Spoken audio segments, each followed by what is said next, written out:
미국을 방문했던 김영철 북한 당 부위원장이 우리 시각으로 오늘 새벽 워싱턴 일정을 마치고 귀국길에 올랐습니다. 도널드 트럼프 미국 대통령은 북한과의 비핵화 협상은 엄청난 진전을 거두고 있다 이렇게 강조했고 백악관은 이번에도 김정은 위원장의 친서를 받았다고 확인했습니다. 왕선택 통일외교 전문기자와 함께 북미 협상 상황 자세히 알아봅니다. 안녕하십니까? 안녕하세요. 네. 자, 먼저 김영철 부위원장 미국 일정을 마쳤는데요. 미국에 있는 동안 워낙 보안도 철저했고 본인도 좀 조심스러운 듯한 그런 모습을 보였단 말이죠. 예, 굉장히 조심스러웠습니다. 예. 물론 지난해 5월에도 조심스러운 표정은 있었죠. 뭐 기자들에 대해서 뭐 말을 많이 한 것도 아니고 예. 그렇지만 그런 지난해에 비해서도 올해는 조금 더 경직된 모습이 더 많이 맞습니다. 보였다. 예. 특히 그 호텔을 출입을 하는데 그 정문이 아니고 이제 쪽문으로 나왔어요. 네. 이제 쪽문으로 나오고 있는데 그 쪽문이 이제 화물차 때문에 가려져 가지고 한 사람만 겨우 통과하는 그런 길을 그것도 의도했던 그러니까 걸까요? 이제 정문을 통과하지 않는 그런 예. 상황이죠. 그래서 그런 걸 보면은 아주 극도로 조심을 했다 이렇게 알 수 있고요. 공항에서도 저렇게 보안 요원들에 의해서 철저하게 이렇게 격리가 된 상태에서 이동을 하고 예. 나머지 요원들은 이제 각자 좀 따로따로 왔는데 김성애 실장이 어떻게 보면 이제 두 번째 높은 사람인데 네. 김성애 실장은 손살을 치면서 기자들이 물어보니까 이제 피했고 예. 그다음에 이제 그다음 세 번째 사람이 이제 최광일 이제 북미 국장 대행인데 이 사람도 이제 물어보니까 노코멘트 그러고서 더 이상 안 하고 이제 고개 딱 돌려버리고요. 예. 근데 이런 것들은 예전에 비해서 보다도 더 경직된 모습을 보였다 이렇게 볼 수가 그 있는데 이유는 뭘까요? 아무래도 예. 이런 때가 있을 때는 김영철 부위원장이나 이 북한의 이제 저 사람이 이제 김성애 통일 전선 책략실장. 예. 그렇게 되고 이 사람이 이제 최강일 북미 국장 대행이고요. 이럴 때 이 사람들이 이제 눈치를 보는 것은 김정은 위원장 한 사람밖에 없죠. 그래서 대체적으로 지금 이 상황에 대해서 김정은 위원장이 굉장히 극도로 긴장하고 있다라고 하는 예. 그거를 굉장히 반영하는 것으로 일단은 볼 수 있고요. 그다음에 어쩌면 지난 5월에 김영철 부위원장이 언론에 너무 많이 노출이 됐고 너무 이렇게 좀 과시한 게 아니냐 이런 지적이 내부적으로 있을 수도 있어요. 네. 이번에 이제 화물차 옆으로 아주 그냥 어렵게 지나가는 그런 모습을 보면 굉장히 굴욕적이랄까요, 비굴할까요 그런 모습까지 보였는데 아무래도 북한 내부에서의 어떤 긴장된 분위기 이런 것들이 좀 반영됐다. 일단 이렇게 좀 해석을 하고 싶습니다. 그리고 어제 오후까지만 해도 트럼프 대통령이 이제 별다른 언급을 안 해서 네. 뭔가 얘기가 잘 안 되고 있는 것 아니냐 이런 목소리가 많았는데 네, 장소 얘기가 예. 없어서 특히 그런 면이 있었습니다. 네, 그런데 이제 우리 시각으로 어젯밤에 드디어 입을 열었습니다. 일단 그렇습니다. 2월 말 정상회담 개최를 이제 확인을 해줬고 개최 국가도 결정은 했다 이렇게 말을 그렇습니다. 했죠. 그렇습니다. 그게 백악관 어제 발표는 장소에 대해서는 추후 발표 이래가지고 장소가 합의가 안 된 걸로다가 봤어요. 그런데 이제 트럼프 대통령의 어젯밤 설명에 따르면 개최 국가 자체는 결정이 됐다, 합의가 됐다. 네. 그렇지만은 발표는 나중에 하겠다. 그래서 이제 그러면 왜 뭐 베트남인지 태국인지 왜 얘기를 안 하는 거지? 이렇게 얘기를 하는 그런 상황이 됐어요. 됐지만 하여튼 의제 문제 때문에 견해차가 노출이 돼서 장소가 결정이 안 됐다라는 분석은 일단 틀린 걸로 네. 확인할 수 있고 뭐 여기서 이제 그러면 왜 말을 아직 그럼 못 하느냐 이 문제에 대해서는 한두 가지 더 얘기를 해볼 수가 있을 것 같은데 첫 번째로는 김정은 위원장의 최종 의사가 확인이 안 됐기 때문에 조심하는 것일 수 있다 이렇게 예. 볼 수가 있고요. 예를 들어서 김영철 부위원장이 모든 것을 위임받고 가서 뭐 얘기를 할 때 그러면 뭐 베트남으로 합시다. 네, 동의합니다라고 하는 게 아니라 제가 평양으로 가서 좀 물어보고 네. 이럴 가능성이 있어요. 예. 그게 첫 번째 일감입니다. 두 번째로는 예를 들어서 베트남을 결정을 했다. 하지만 하노이냐 다낭이냐 이게 확인이 안 됐으면 약간 말할 때 좀 어려울 수 있겠습니다. 그런 것이 결정이 안 돼서 뭐 좀 며칠 더 기다려 봐야 되겠다 이렇게 볼 수 있는데 아무래도 날짜 정확한 몇 월 며칠 그 다음에 베트남이냐 아니냐 이런 문제는 김정은 위원장의 마지막 확인 요 과정이 아직은 남아있는 과정이 아닌가 이렇게 생각할 수 있습니다. 개최 국가로는 베트남으로 사실상 굳혀졌다 이런 보도가 많이 나오더라고요. 네, 이건 미국 언론들이 이제 얘기를 많이 하고 있고요. 예. 미국 언론들은 대체적으로 백악관에 어떤 근거가 있어서 얘기를 하는 걸로 보고요.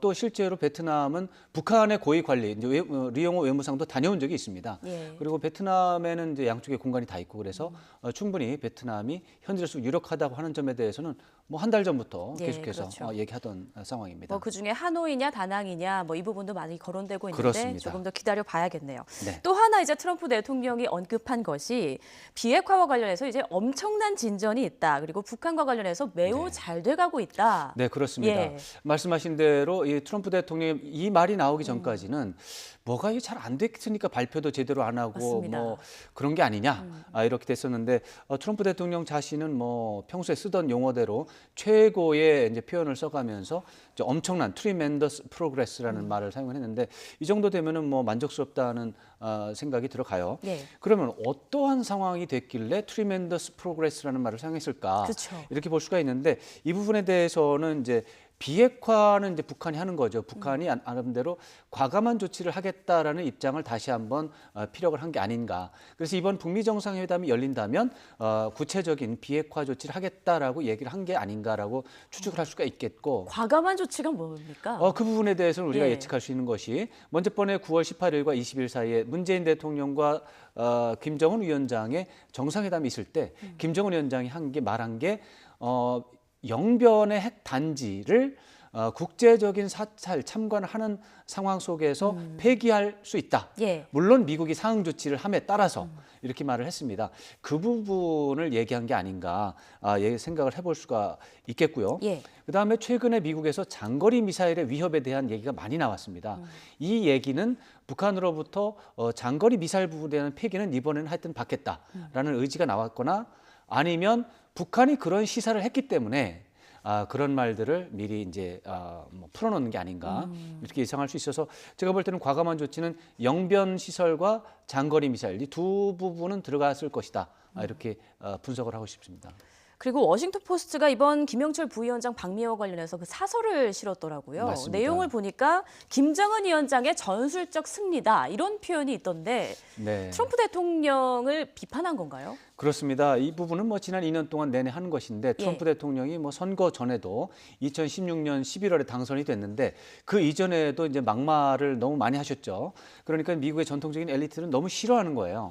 근데 취임 이후에도 막말이 줄어들지 않고 오히려 더 강하게 그다음에 대선 전에 했던 그 막말에 해당하는 것들을 다 실천을 하고 있어요. 네. 그러니까 뉴욕타임스나 워싱턴 포스트나 이런 전통적인 엘리트 계층이 있는 그런 주류 언론들은 트럼프 대통령에 대해서는 사실 뭐 거의 100% 비판하는 입장을 내놓고 있기 때문에 어떤 때는 제가 보기에 이거는 해도 너무한다 이런 게 좀 있습니다. 예. 그래서 트럼프 대통령에 대한 무조건적인 비판 흐름은 지금 어쩔 수 없이 계속되고 있고 이번 사설도 그런 것 중에 하나로 볼 수 있는데 물론 그렇다고 해서 완전히 뭐 미국의 주류 언론의 트럼프 비판을 그냥 뭐 정치 공세다, 무조건적인 비난 공세다 이렇게 할 수는 없습니다. 미국의 전통적인 엘리트들의 입장을 반영하고 있기 때문에 그런 것들을 굉장히 염두에 두면서 트럼프 대통령과의 협력을 해야 되는데 그야말로 뭐 빛 좋은 개살구라든가 그렇죠. 트럼프 대통령이 잘 속아 넘어가고 있기 때문에 이번에도 또 속아 넘어갈 것이다라든가 이런 얘기들은 뭐 사실로 보기에는 약간 어려운 점이 있지만 미국의 전통적인 엘리트가 이런 우려를 하고 있고 불안해하고 있고 트럼프 대통령에 대해서 반발하고 있다. 이거는 우리가 염두에 둘 필요가 있습니다. 지금 워싱턴 포스트가 지적한 대로 제2차 북미 정상회담을 개최하는 것 자체가 네. 북한의 전략에 넘어가는 것이다. 이런 우려가 일각에선 있는데요. 네. 이걸 어떻게 봐요? 이제 그 부분에 대해서 이제 미국 엘리트의 입장과 또 우리나라의 입장이 또 다릅니다. 예. 미국의 엘리트의 입장은 원칙적인 차원에서 이제 얘기를 하는 것이고 원칙적으로 보면 북한에 대해서 도대체 믿을 수가 없다. 이렇게 하는 것에 대해서 인정할 부분은 있습니다. 그런데 사실 북한 문제를 풀어야 되는 건 우리 민족의 운명이잖아요. 네. 그래서 북한 문제에 대해서 이제 미국 사람보다는 좀 더 진지하게 접근을 해야 되는데 가장 단적으로 설명드리고 싶은 것은 전략이 북한만 있느냐 이런 얘기를 좀 하고 싶은 거죠. 미국도 있는 것이죠. 미국도 전략이 있죠. 예. 우리나라도 전략이 있습니다. 다시 말해서 북한만 속임수 쓰느냐 이거죠. 미국은 북한에 대해서 속임수 안 썼냐 이거예요. 네. 그럼 우리는 북한에 대해서 속기만 했냐 이거죠. 저는 그렇지 않다고 봅니다. 실제로 북한은 비핵화 협상이라는 틀에서만 봐도 북한이 미국에 속았다라고 얘기를 하지 자기네들이 미국을 속였다는 말을 한 번도 안 합니다. 예. 그럼 북한이 하는 말을 다 믿을 수 있느냐? 뭐 그렇지는 않죠. 그러나 어떤 것은 북한의 말이 맞는 거 아니냐 이런 부분도 있긴 있습니다. 이런 걸 봤을 때 북한이 전략이 있고 속임수가 있으니까 북한하고 대화를 하면 안 된다. 이렇게 되면 문제가 안 풀리거든요. 미국은 그렇게 얘기할 수 있어요. 안 풀려도 문제가 없잖아요. 예. 한반도에서 북핵 문제가 계속 존재한다고 해서 미국이 손해볼 건 없어요. 그러나 우리는 그게 이제 분단하고 관련이 있고 우리 안전하고 관련이 있잖아요. 우리는 비핵화 해야죠. 그러니까 북한 문제를 풀려면 그런 리스크, 문제가 있긴 하지만 우리도 나름대로의 전략을 갖고 우리도 나름대로의 속임수를 갖고 북한을 잘 설득해서 문제를 해결하는 게 중요하지. 그런 차원에서 본다면 미국 언론의 우려에 대해서 우리가 공감하는 부분은 있지만 우리는 입장이 다르다. 예. 우리는 문제를 해결해야 되니까 우리도 전략을 갖고 북한하고 협상을 해서 비핵화를 해야죠. 예, 맞습니다. 또 이제 관심은 미국에서 스웨덴으로 옮겨갔습니다. 네, 네. 이제 북한 최선희 부상, 미국 비건 대표, 네. 우리나라 이도훈 한반도 평화교섭 본부장까지 다 거기에 가 있는데 그렇죠. 여기에서 어떤 구체적인 얘기가 나올 수 있을까요? 이제 그 부분에 대해서 한 가지 이제 아까 낮에 출연했을 때도 말씀을 드렸는데 예.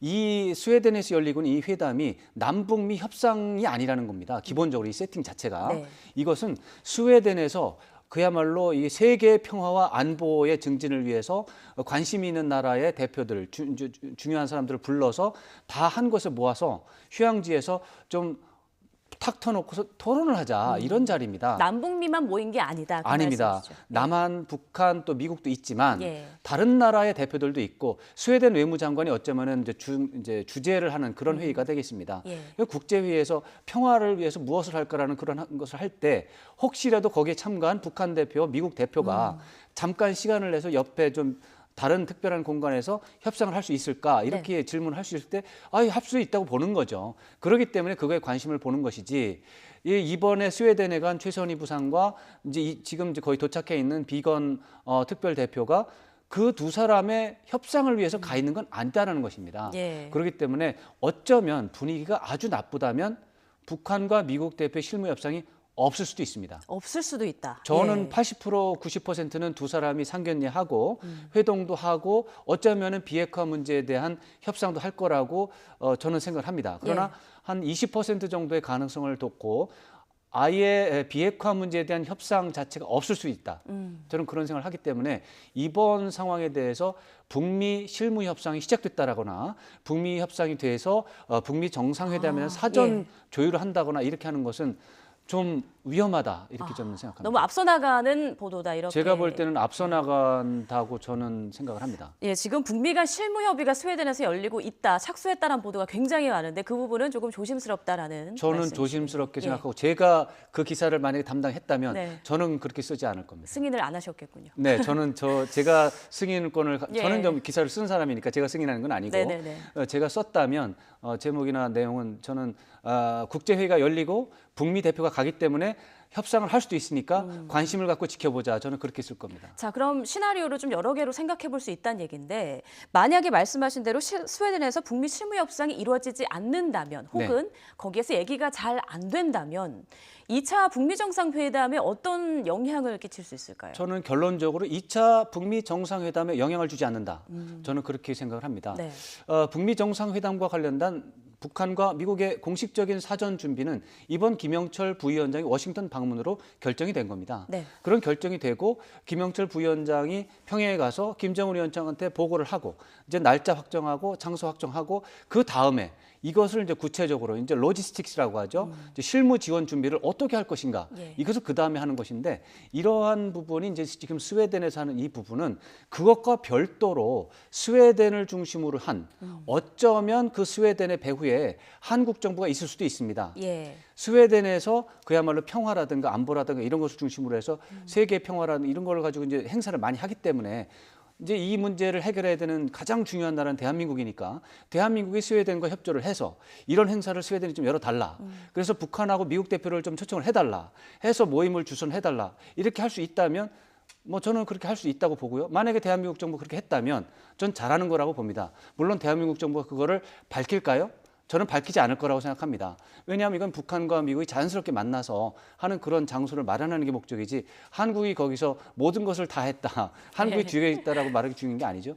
그런 차원에서 노력을 하는 것은 가상하고 좋으나 북미 정상회담의 기본 줄기는 김영철 부위원장을 중심으로 하는 워싱턴 고위급 회담이고 그것이 그 뒤에 어떤 식으로 실무 협상이 갈지는 아직은 김정은 위원장의 판단이 남아 있다 이렇게 봐야 되겠습니다. 마지막 질문 짧게 드리겠습니다. 그렇다면 2차 북미 정상회담 뭐 정확한 일정과 장소 등은 추후 며칠 안에 이제 며칠 안에 나올 수 나올 있다고 거라고 봐야죠. 보시는 거죠? 네, 그렇습니다. 김정은 위원장이 이제 김영철 부위원장으로부터 정확하게 90분 동안 트럼프 대통령이 무슨 말을 했느냐, 예. 표정은 좋았느냐, 가면은 진짜 상응 조치 중에 연락사무소 해준다고 했느냐, 아니면 종전선언에 대해서 뭐 다른 말을 하지 않더냐, 정제 해제를 할 때 최소한 금강산이라든가 개성공업지구 같은 거에 대해서 그걸 하고 싶은데 그것에 대해서 긍정적인 표시가 있었느냐, 네. 이런 걸 물어본 다음에 그럼 합시다. 그럼 밀어붙여. 이런 식으로 나오는 이런 과정이 아직 없었기 때문에 예. 그 과정을 좀 지켜보는 상황이 앞으로 며칠간에 좀 지켜볼 상황이 되겠습니다. 네, 알겠습니다. 네, 지금까지 왕선택 통일안보 외교 전문기자와 함께 북미 정상회담 관련한 내용 살펴봤습니다. 고맙습니다. 고맙습니다.